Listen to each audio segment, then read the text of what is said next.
Lieutenant Luis Anchor, I'm the translator. I work for Lieutenant Colonel Franco.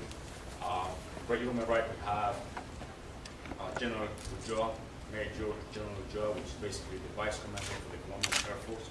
He's a combat pilot. He has over 7,000 hours, including 2 more in the F-16. He had that right to the weapons school yesterday. He had that blast. We have Javier Bueno, Brigadier General. He's basically the equivalent for the ACC commander leading the Air Combat Command down in Colombia. Also a combat pilot. He has over 7,000 hours, and he didn't have the lack of flying F-16s. So if you're going to ask a question, please introduce yourself and your publication. Go ahead, we got one up back. While I'm awake, I'm just, oh, sorry. With a couple different publications. I was going to ask, mucho gusto. They were recently down at Davis Mountain in Tucson doing snowbird, and I'm wondering how the snowbird application has helped them integrate with their training they're going to have here at Red Flag.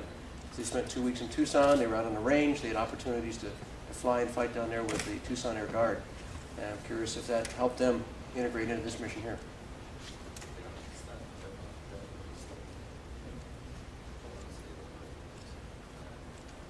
Bueno, para nosotros era muy importante entrar dentro del ambiente aeronáutico de la Fuerza Aérea de los Estados Unidos. Necesitábamos, como cualquier deportista, hacer un calentamiento previo, que los pilotos cogieran su confianza tanto en el idioma como en sus tácticas y procedimientos para poder venir aquí a Red Flag y estar listos para iniciar los ejercicios. It was extremely important for us to just get warm into the fighting combat. As it is for any athlete, this was just an excellent opportunity for us to not only practice our English, but then our flying skills in a higher level of training. Sí, muchas gracias. Any other questions? Kevin Jackson, Combat Aircraft. Can you explain what lessons you want to learn from this Red Flag and what sort of missions they're going to be flying? Is it going to be air-to-air, air-to-ground, or a mix of the two?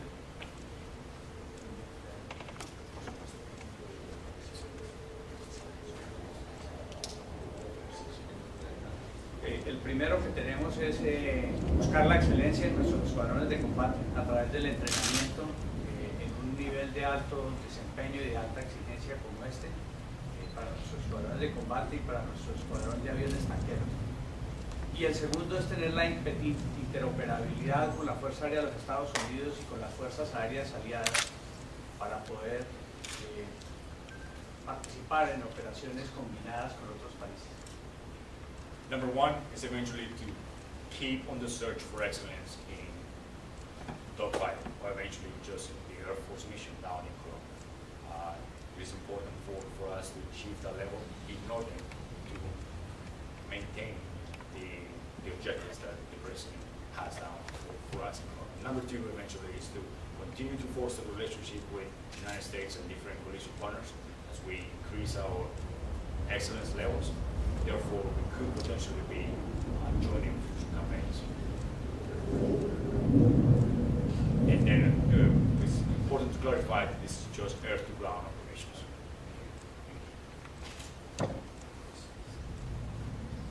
Paul Filmer, various publications. How many air crew and support crew did you bring from Colombia for this exercise? Bueno, el equipo total son 107 personas. Los pilotos que directamente van a volar fueron calificados por la Fuerza Aérea de los Estados Unidos, partiendo de sus habilidades como pilotos de combate, más el tema del manejo del idioma inglés. Es un total de 12 y tenemos 6 más para ayudar en el tema de planning y inteligencia. Y en cuanto al tema de los tanqueros, pues tenemos 2 tripulaciones completas por aeronave y el personal técnico de mantenimiento y logístico. Perfect. So we have 107 crew as a whole. We have 12 qualified combat pilots to participate of the exercise, and then we have 6 doing mission planning and intelligence support. As well, it's important to keep in mind that we have 2 tankers, and therefore the equivalent crew with them. 70 Ambos, para cada uno, No, 70 total para mantener. there will be about 70 people or supporters for both of the tankers combined. Nick Peterman, Defense Check Online Magazine. Could you briefly outline the training that the Colombian Air Force participated in prior to arrival here in the States to prepare for red flag? Bueno, aproximadamente un año nos llevó a estar preparando nuestros pilotos, nuestros tripulantes, tanto de los aviones tanqueros como de los aviones de combate, haciendo diferentes tipos de misiones combinadas con otras aeronaves y combinadas con los tanqueros, de tal forma de ir escalando paso a paso hasta llegar al nivel que hoy tenemos. También tuvimos una asesoría por parte del gobierno de los Estados Unidos, de la USAF. Tuvimos pilotos instructores volando con nosotros y elevando el nivel de ejecución de nuestras tácticas, técnicas y procedimientos. It took us basically a year to get ready. It's been a long process of just working from small operations into major campaigns down in Colombia. It's important to know that the U.S. Air Force provided multiple operators to not only guide but accompany the training in order to get to work with them. Ahora, también es importante partir, que fue solo un año, que nuestros pilotos tienen una alta experiencia en combate diurno y nocturno real dentro del conflicto que hemos llevado dentro de nuestro país. Y en la parte de aire-tierra ellos han alcanzado un nivel muy importante de precisión y de ejecución. It is important to know that it was only 1 year because the demands that the Colombian Air Force has with the current Colombian conflicts is very heavy, not only daily and night operations. So therefore, the air-to-ground operations are a very high level of excellence just because of the high level of operations that are executed down in Colombia. Sorry. So, question for Colombian. What benefits do countries like Colombia and the UAE bring to red flag to the US forces side? I appreciate the fact that you asked the question that way. Quite honestly, we often get the question, what do you expect to teach our foreign national participants when they come to red flag? And you hit the nail on the head. What we from the U.S. forces get from this type of training is that day-to-day interaction throughout the exercise so that we can share our capabilities with our coalition partners so that if and when we're called upon to go into combat operations, we know exactly how to properly mix our forces in order to achieve warfighting dominance. Interestingly enough, in October of '09, we happened to have a coalition red flag here at Nellis where participants from the United States Marine Corps as well as some of our coalition partners just happened to be training together here and then just a year and a half later found themselves doing combat operations together in Libya. And that was the first time that from the U.S. Navy perspective that the Growler was really unveiled, the F-18G, F-18G.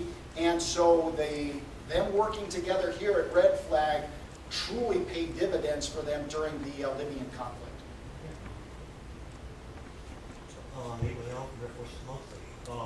Are the Colombians going to have a chance to lead in mission planning? In this particular exercise, they are not going to be an overall mission commander, but they will take on package commander leads during the exercise itself. Again, as you heard from General Bueno and their spin-up over the last year and that close partnership, not only U.S. forces but also the Colombian Air Force partnered in preparation for this particular exercise. What we anticipate is that continued growth and that ability, particularly learning the language, understanding U.S. tactics, techniques, and procedures, that then as they continue their training, we'll be able to then have them come here and be a mission commander. Okay, everybody, 2 more questions and we're going to cut the senior leaders loose. How will you apply what you learned here in Bueno, hay muchas formas de aplicarlo, pero uno es cada táctica, cada técnica y cada procedimiento que aquí perfeccionamos es aplicado directamente en Colombia en nuestras operaciones. Es para nosotros muy importante tener este conocimiento y esta oportunidad de participar en un ejercicio con mucha cantidad de aviones, muchas unidades, diferentes tipos de misiones, porque eso nos va mejorando también lo que nosotros hacemos en Colombia. En Colombia también tenemos el reto de participar en operaciones donde está el ejército, están la infantería de marina, está la fuerza aérea, hay helicópteros, hay aviones de ataque, hay aviones de inteligencia, y esto pues mejora nuestra capacidad y obviamente la ejecución de nuestra misión. Besides of the multiple ways that we can incorporate different lessons learned, it is key that we are taking everything that we are learning into fighting our current warfare. In particular, just delivering the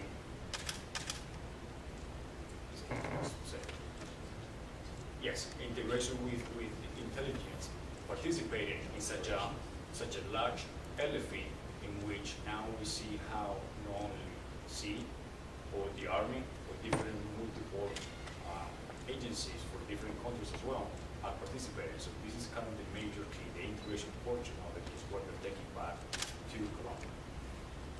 Last question? Go ahead, Paul. Brig.Gen International. Can you just confirm your unit that's here and the base you're coming from? The aircraft squadron?